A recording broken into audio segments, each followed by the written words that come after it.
രുചിയൂറും കർക്കിടക കഞ്ഞിയും ചക്ക കട്ട്ലറ്റും വിപണിയിലിറക്കി കതിരൂർ സർവീസ് സഹകരണ ബാങ്ക്. ശരിയായ ആഹാരം ശരിയായ ആരോഗ്യം എന്ന മുദ്രാവാക്യമുയർത്തിയാണ് ഈ സംരംഭത്തിന് തുടക്കം കുറിച്ചത്. Malabar Devaswom board Thalassery taluk president advocate K Sathyan ഉദ്ഘാടനം ചെയ്തു. കതിരൂർ സർവീസ് സഹകരണ ബാങ്കിന്റെ ആഭിമുഖ്യത്തിലാണ് കർക്കിടക കഞ്ഞിയും ചക്ക കട്ട്ലറ്റും വിപണിയിലിറക്കിയത്. കേരള ഗവൺമെന്റിന്റെ ഹോർട്ടികൾച്ചർ ഹബ്ബ് കൃഷിയുടെ ഭാഗമായി കതിരൂർ ബാങ്ക് തുടങ്ങാൻ പോകുന്ന ചക്ക സംഭരണ പദ്ധതിയുടെ ആദ്യ ഉൽപ്പന്നമാണ് ചക്ക കട്ട്ലറ്റ്.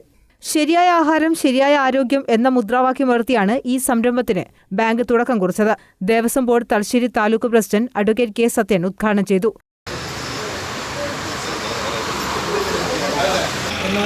സമൂഹത്തിൽ വളരെ അത്യാവശ്യമായിട്ടുള്ള സർവതല സ്പർശമായിട്ടുള്ള കാര്യങ്ങൾ നടപ്പിലാക്കാനുള്ള അതിൻ്റെ ഒരു ചാതുര്യം, അമ്പരപ്പിക്കുക, അതിൻ്റെ ഭാഗമായിട്ട് തന്നെയാണ് നമ്മൾ ആരും ശ്രദ്ധിക്കാതെ ഈ ഒരു മേഖല.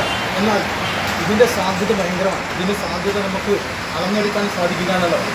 ആ ഒരു സാധ്യത കണ്ടെത്തിക്കൊണ്ട് തന്നെ ആ മേഖലയിലേക്ക് ജനങ്ങളെ ശ്രദ്ധ, ആളുകളെ ശ്രദ്ധ തിരിക്കുക എന്നുള്ളതാണ് ഈ ഒരു പദ്ധതി കൊണ്ട്, ഒരു പ്രവർത്തനം കൊണ്ട് ഉദ്ദേശിക്കുന്നത്.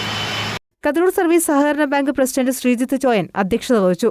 Kathirur Suryanarayana trustee board chairman CV Dhanesh, AV Beena, P Suresh Babu എന്നിവർ സംസാരിച്ചു. തെറ്റായ ആഹാരരീതിയും സംസ്കരിച്ച ഭക്ഷ്യോൽപ്പന്നങ്ങളുടെ അമിതമായ ഉപയോഗങ്ങളും മൂലം ജീവിതശൈലി രോഗങ്ങൾ വർദ്ധിച്ചുവരുന്ന കാലത്ത് ശരിയായ ആഹാരം ശരിയായ ആരോഗ്യം എന്ന മുദ്രാവാക്യവുമായി സംഘടിപ്പിക്കുന്ന ഇത്തരം സംരംഭങ്ങൾക്ക് പ്രസക്തിയേറുകയാണ്. ചക്ക വിഭവങ്ങൾ പരിശീലനം ലഭിച്ച ജീവനക്കാർ ബാങ്കിന്റെ ഹെഡ് ഓഫീസ് കോംപ്ലക്സിലുള്ള ഔട്ട്ലെറ്റിലൂടെ എല്ലാ ദിവസവും വിപണിയിലെത്തിക്കും. News bureau, Thalassery.